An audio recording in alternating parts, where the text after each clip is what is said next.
Pria ini tinggal di bandara selama 18 tahun. Tidur di kursi ruang tunggu dan makan dari bantuan orang asing. Sambil menyaksikan ribuan orang datang dan pergi setiap hari. Sementara dirinya tak bisa pergi kemanapun. Ironisnya ketika akhirnya dia diperbolehkan untuk pergi, dia justru memilih untuk tinggal. Siapakah dia dan mengapa dia bisa terpenjara di bandara selama itu? Mari kita bahas.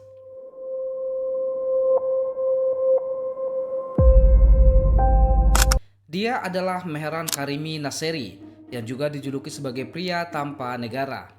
Mehran lahir pada tahun 1945 di sebuah pemukiman bernama Masjid Sulaiman di Iran.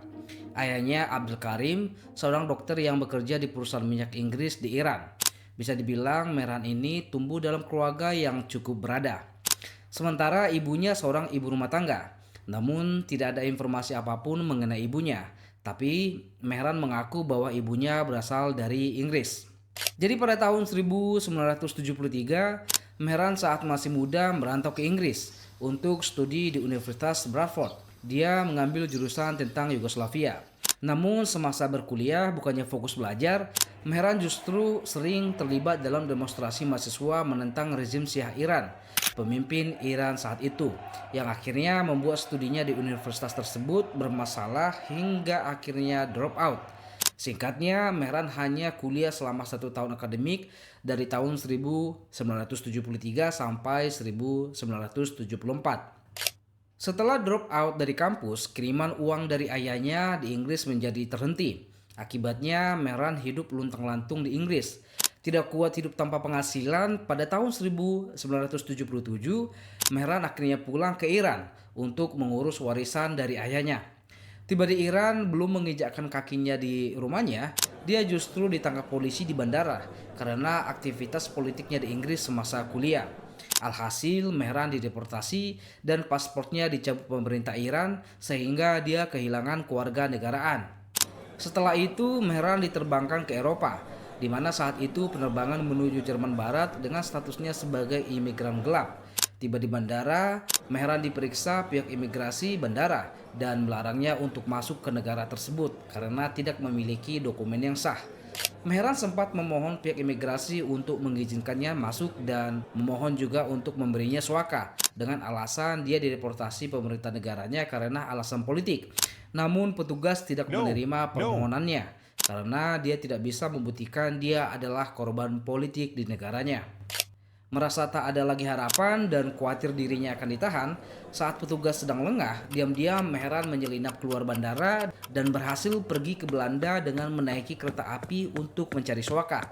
Tiba di Belanda, Mehran mendatangi kantor imigrasi berharap permohonan suakanya diterima. Lagi-lagi permohonan itu ditolak karena dia tidak bisa juga membuktikan bahwa dia benar-benar dalam bahaya jika kembali ke Iran. Meski ditolak di Jerman, di Belanda, Mehran tidak menyerah. Dia ingin mencari suaka ke kantor imigrasi di negara lain dan pilihannya adalah Prancis. Karena jalur udara tidak memungkinkan Mehran pergi ke Prancis, dia akhirnya memutuskan kembali menggunakan jalur kereta api. Karena tiket kereta api bisa dibeli tanpa harus menunjukkan kartu identitas di loket. Sementara tiket pesawat mewajibkan menggunakan identitas saat dibeli. Singkatnya, tiba di Paris, Mehran berhasil memanfaatkan kerumunan penumpang untuk menghindari pos pemeriksaan paspor hingga berhasil keluar dari stasiun. Di kota Paris, Mehran sempat mencoba hidup normal sebagai orang asing yang tidak terdaftar. Namun dia hidup dalam bayang-bayang ketakutan akan ditangkap polisi. Akhirnya dia mendatangi otoritas Prancis untuk mengajukan suaka seperti yang dia lakukan di Jerman dan di Belanda. Dia menceritakan kembali kisah yang sama bahwa dia adalah mahasiswa yang dideportasi dari Iran karena alasan politik. Namun hasilnya tetap saja tidak ada. Perancis menolaknya karena menganggap Mehran seharusnya mengajukan suaka di negara pertama tempat dia mendarat di Eropa sesuai aturan hukum internasional saat itu. Negara pertama itu ya Jerman. Masalahnya negara pertama tempat dia mendarat pun menolaknya. Lalu kemana lagi dia pergi? Singkatnya, karena tak berhasil, Mehran lalu pergi ke Belgia. Bayangkan betapa frustasinya si Mehran ini ya. Dia mendarat ke Jerman diusir, dia ke Belanda ditendang, dia mencoba masuk ke Prancis juga dideportasi. Aduh kasihannya, selama 4 tahun Dia hidup menjadi tunawisma di jalanan tanpa kewarganegaraan. Meski selalu mendapat penolakan dan bertahun-tahun hidup luntang-lantung di Eropa, akhirnya harapan Mehran pun terkabul di negara ini. Jadi pada tahun 1981, otoritas Belgia mengabulkan permohonan suakanya. Mehran diberikan status pengungsi resmi dan diberikan dokumen perjalanan dan hak tinggal. Dengan demikian, Mehran bisa bekerja secara legal di Belgia, mendapat jaminan sosial dan jaminan lain-lainnya. Intinya di Belgia, Mehran bisa menjalani hidupnya dengan normal seperti warga lokal pada umumnya. Meski sudah aman tinggal di Belgia selama 6 tahun, ternyata Mehran malah ingin pergi ke Inggris lagi untuk mencari ibunya. Singkatnya, dia akhirnya memutuskan meninggalkan Belgia dan pergi ke Paris untuk transit sebelum terbang ke London. Malangnya saat tiba di Paris, menurut pengakuan Mehran, tas berisi dokumen pribadinya dari Belgia dicuri, sehingga status kewarganegaraannya kembali hilang. Namun entah bagaimana, Mehran berhasil lolos masuk ke bandara Prancis dan terbang ke London. Namun keberuntungan tidak datang dua kali. Tiba di London, Mehran ditolak masuk ke negara tersebut dan diterbangkan kembali ke Bandara Charles de Gaulle di Paris pada tanggal 26 Agustus 1988. Di Prancis, Mehran tidak bisa ditahan otoritas Paris karena dia masuk secara legal. Namun dia tidak bisa keluar dari bandara karena tidak punya paspor dan dokumen identitas yang sah. Akhirnya, dia terdampar di Terminal 1 dan disinilah kisah hidupnya dimulai. Setelah terjebak, Mehran tidak panik. Dia menyusun koper dan kotak-kotak berisi barang pribadinya menjadi sebuah ruangan kecil yang mengelilinginya dan menjadikan bangku ruang tunggu di lantai bawah terminal menjadi tempat tidurnya. Meski menjadi tunawisma, Mehran tetap menjalani rutinitas hidupnya sangat disiplin. Setiap pagi dia bangun pukul 5 untuk mandi di toilet terminal sebelum penumpang ramai.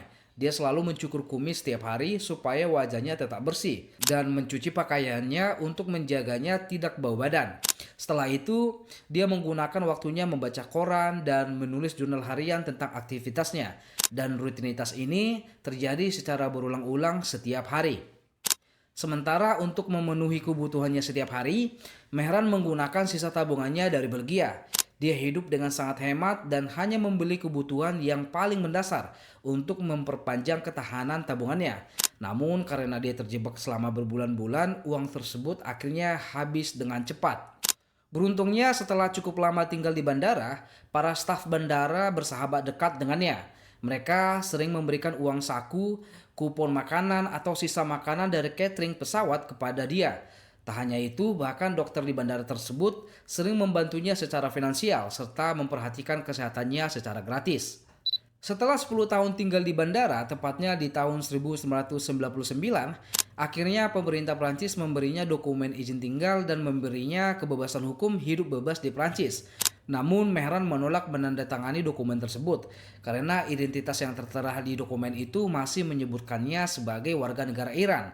Sementara dia ingin diakui sebagai Sir Alfred Mehran, berkebangsaan Inggris. Penolakan ini membuatnya tetap tinggal di Terminal 1 hingga tahun 2006. Selama tinggal di bandara, para jurnalis dari berbagai media mulai meliput dan memberitakan kisah hidupnya yang akhirnya membuat Mehran dikenal orang-orang. Bahkan wisatawan mancanegara yang datang ke Prancis sering memberinya uang atau hadiah saat bertemu di bandara. Dan dari sini pula keberuntungan Mehran mulai berdatangan. Pada tahun 2003, perusahaan film DreamWorks membayarnya seharga 275.000 US dollar atau senilai 2,5 miliar rupiah saat itu untuk dijadikan kisah hidupnya menjadi inspirasi untuk film The Terminal yang dirilis tahun 2004. Uang itu menjadikannya sebagai seorang tunawisma yang kaya raya. Meski sudah punya uang dan bisa membeli rumah, Mehran tetap memilih tinggal di bandara itu hingga faktor ini memaksanya untuk pergi. Setelah 18 tahun tinggal di terminal, pada Juli 2006, Mehran jatuh sakit dan harus dirawat di rumah sakit. Area tempat tinggalnya di Terminal 1 akhirnya dibongkar oleh otoritas bandara saat dia tidak ada. Setelah keluar dari rumah sakit pada tahun 2007, dia dirawat oleh Palang Merah Prancis dan tinggal di sebuah apartemen selama sekitar 15 tahun. Dia hidup tenang menggunakan uang royalti film yang masih tersisa. Namun dia selalu merasa asing dengan dunia luar dan rindu pada bandara tempat di mana dia merasa diakui. Alhasil pertengahan tahun 2022, Mehran kembali ke Bandara Charles dan tinggal di Terminal 2F. Selama 2 bulan, dia menghabiskan waktu dengan duduk, diam, memperhatikan orang-orang berlalu lalang persis seperti yang dia lakukan puluhan tahun lalu. Pada tanggal 12 November 2022, Mehran Karimi Naseri akhirnya meninggal dunia di bandara tersebut karena serangan jantung. Dan kepergiannya menutup kisahnya di tempat yang dia sebut sebagai satu-satunya rumah sejatinya. Lalu, bagaimana pendapat teman-teman? Komen di bawah ya.